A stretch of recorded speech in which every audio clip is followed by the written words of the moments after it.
Olá amigos, meu nome é Solange do blog Kardec Sempre e eu vou falar hoje sobre um tema que é básico no Espiritismo, mas que eu acredito a maioria das pessoas já se perguntou.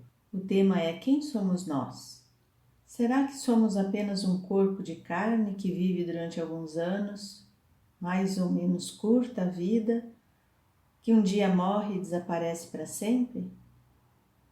Será que Deus criou todo o universo cheio de planetas, estrelas, com toda essa maravilha que é a natureza no nosso planeta, apenas para nós chegarmos aqui, vivermos mais ou menos bem, né? Com mais ou menos dificuldades, com mais ou menos dor e sofrimento, e de repente um dia morrermos e pronto, tudo acabou? Será que é isso?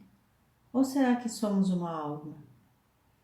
E você, se você acha que nós somos uma alma, já se pensou o que acontece com a gente depois que o corpo morre?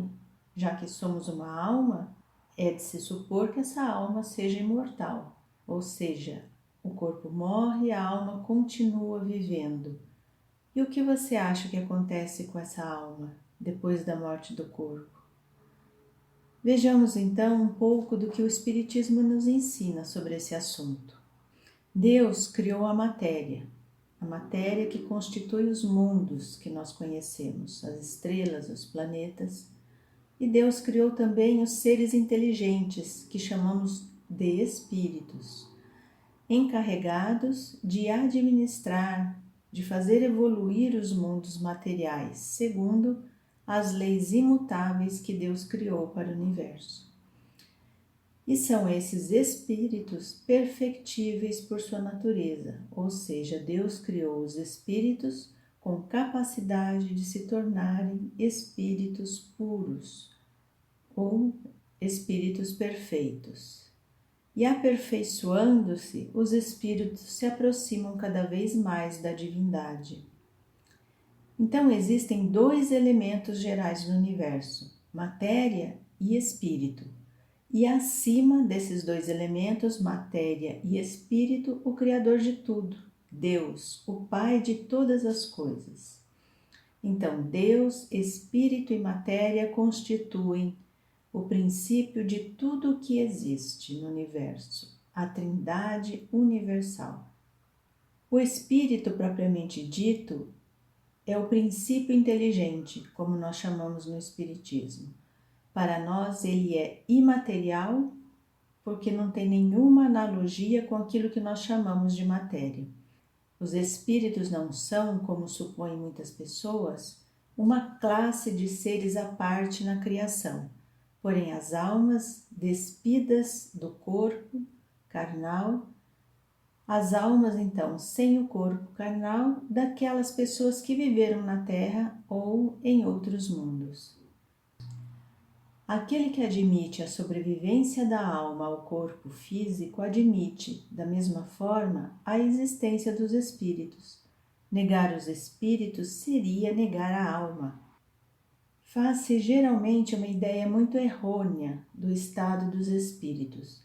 Os espíritos não são, portanto, entes abstratos, vagos, indefinidos, mas seres concretos, circunscritos, muito semelhante a nós encarnados.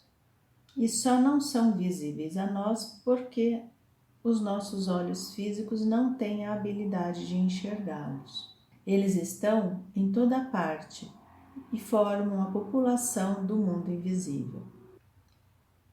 Muito bem, mas o que são de fato os espíritos? E o ser humano encarnado? Como podemos descrever? Os espíritos são seres individuais, têm um envoltório etéreo imponderável, chamado perispírito, que é o corpo fluídico, o corpo espiritual, tipo da forma humana. Os espíritos povoam os espaços que percorrem com a rapidez do pensamento, e eles constituem um mundo invisível. Quando a alma está unida ao corpo durante a vida, ela tem um duplo invólucro, um pesado, grosseiro que morre, que é o corpo físico, O outro invólucro da alma é o corpo fluídico ou corpo espiritual, leve e indestrutível, chamado de perispírito. Então, existem 3 elementos essenciais no ser humano. Primeiro, a alma ou espírito, em que residem o pensamento, a vontade e o senso moral. O segundo elemento é o corpo, que é o corpo carnal, que estabelece a relação do espírito com o mundo material.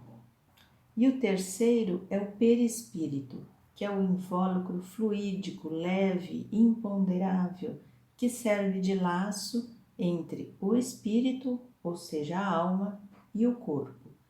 Então, o corpo espiritual serve de laço entre a alma e o corpo físico. Muito bem, amigos, vamos parar por aqui e no próximo vamos continuar estudando o que seja a alma, o espírito, em que momento se processa a união da alma com o corpo e outros itens interessantes que o Espiritismo nos traz.